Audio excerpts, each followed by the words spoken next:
everyone, Josh here with X's Network, bringing you another Outer Plane video, and today we're going to try and take down the Tyrant Toddler, the Blue Gear Dungeon boss, stage 12, hopefully within 25 turns so we can get the 3-star clear.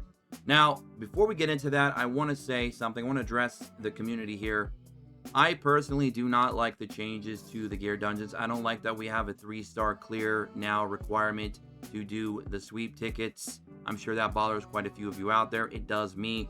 I don't like that stage 11 and 12 also requires 2 skip tickets when you are able to sweep them. That's also a little bit ridiculous to me. And the fact that green gear unfortunately still drops in stage 11 and 12 is also a big issue with me. So if you guys and gals want to see me and maybe even other members of X's Network, I don't know if we want to do a collab here or if we just do it, if we go solo.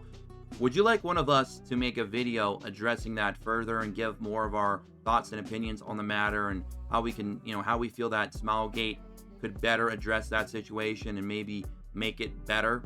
Let me know in the comment section below. But besides that, let's get in the actual meat and potatoes. All right. So we're going to go over here to our heroes. Now, the team that we're going to be running for this particular fight is going to be Edith, Veronica, Siren, and Noah. So almost a mono green team. I have to run Veronica in there. She's too good for what she does. So Noah, we are building her quite a bit slower than a lot of you are probably used to. A lot of you are probably used to seeing Noah's like 180, 200 plus. But we're building her for a ton of damage. 4,000, almost 4,500 attack right now with my 3-star Noah. 50% crit chance, 202 crit damage, 167 speed. Now, the reason why we're building her slow is on purpose. Because the Tyrant Toddler will inflict 3 different dots on you at the beginning of the fight as soon as you join in, which means that your TOs are completely useless. If you think you're going to bring TO in there and cheese and just cleanse all that away with her passive, it will not work. Now, those dots, I think, last for 9 turns, I believe is what it was. But he also applies those dots to himself as well, which is very good for us because that means if we can get rid of the dots, he's going to basically kill himself. And if we burst him down enough, you'll win the fight. So Noah's in here purely as our damage dealer, and we want her to be slow because we don't want her to take too many turns before we're able to get rid of those dots, because then she'll just die and then she's useless to us. And then we have no mainstay DPS. Now, if my Siren was 5-star already and I had the revival, maybe that would not be as much of a problem because then I could potentially bring Noah back. But I do not have a 5-star I do not have a 5-star Siren yet. Very soon I will. As for Siren, now this is the true MVP of the team here. Siren, you just want to build her as fast as possible with as much HP as you can. So all the other stats does not really matter. Now the reason why we want to build her fast is because we want to try and capitalize on that first wave using her basic ability a couple times just to try and build up some AP by the time we get to Tyrant Toddler. So if we go over here to special gear, you'll see that we're just running an AP talisman, and it's this one. This is very important. Recovers 15 action points when attacking with an advantage element. Now, the reason why I'm running this one and not the other one, where if you get hit with AoE, you get a lump sum, is because we're not going to be getting that at all, really, from the first wave. And we need the first wave to really start building up our AP. And I believe Tyrant Toddler's first attack as well will not be AoE either. And we really want to use her burst 2 the second time she gets to go against the boss. We want to be able to pop that burst 2. So we need to get as much AP generated as possible. And I just found out that this AP just works a lot better than the other one. So that's why we went with this one. The main stat percentages doesn't really matter. Unfortunately, I got defense percent, which we don't really need. HP percentage would be very good, or attack percentage for more burst would be good for your team as well. So either of those two, if you can get that with the right talismans, would be great. Now that's the talisman that I'd run for Siren. For Noah, obviously, I would run I believe I'm running the one that just gives you the chain points. Oh, no, I'm running this because it gives me more attack percentage. Because we're not really too worried about chaining here. Chaining is not a priority here.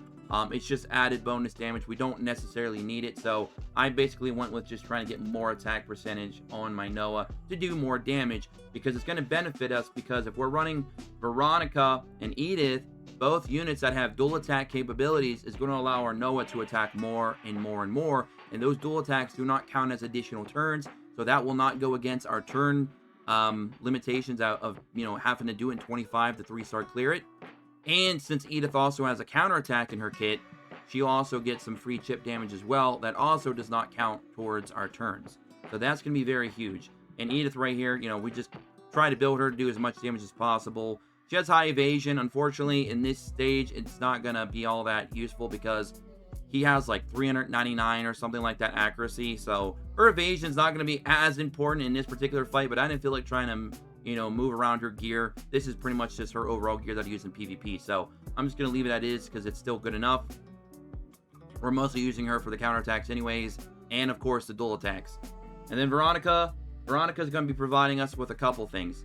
For one, she can remove the dots on herself, so that shows she's going to be fine there. But we don't really need that because we're bringing Siren in for that situation. But she's given us that defense up for 2 turns, which is going to be very helpful. Because I believe all the dots that he inflicts, I don't believe he inflicts burn. Burn, I believe, is the only dot that actually ignores defense. So that defense will actually help with some damage mitigation for the dots, at least for the initial turn. And then we also are running the skill 1, and if you burst 1, it's a guaranteed dual attack, or if she has a defense up, she'll dual attack, which again is going to really feed into our Noah, going tons of damage. And that's essentially how we're going to be bursting him down.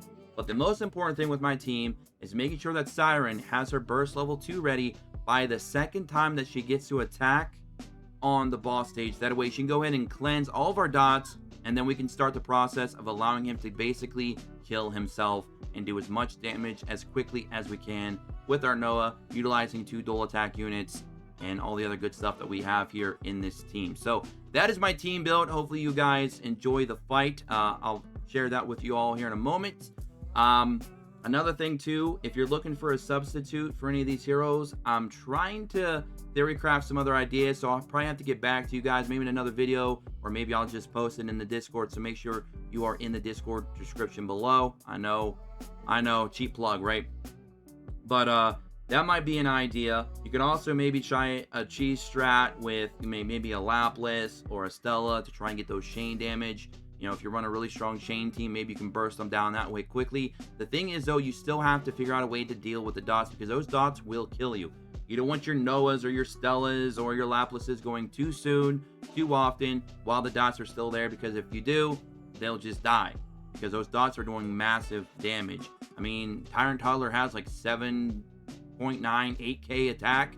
So, I mean, you're looking at, you know, between like what, 3,000 and 5,000 per dot or something like that. I didn't actually pay too much attention, but it's a lot of damage, and you got to be very careful and very cautious of that. So maybe you could try to run a Clarineer. I know she's off element, but she does provide you with some big shields and the passive healing. Maybe that'll buy you enough time until you can use her burst to cleanse those dots over time, and hopefully maybe you'll excuse me, you'll survive long enough. I'm not entirely sure. I haven't really tested that yet. Right now, Siren is still my favorite pick. And again, I like Edith because of the counters and the additional dual attacks for my Noah, because you really only need 1 DPS for this stage, and that's just kind of how I set it up. But again, if you guys have different team ideas and suggestions, let me know in the comment section below. Hope you guys all enjoyed. Don't forget to like, subscribe, tick notifications, and join us in the Discord in the description below. And of course, follow us on Twitter at X's Network, and I will catch you all in the next one. Until then, as always, and again, don't forget, enjoy the fight. See you next time.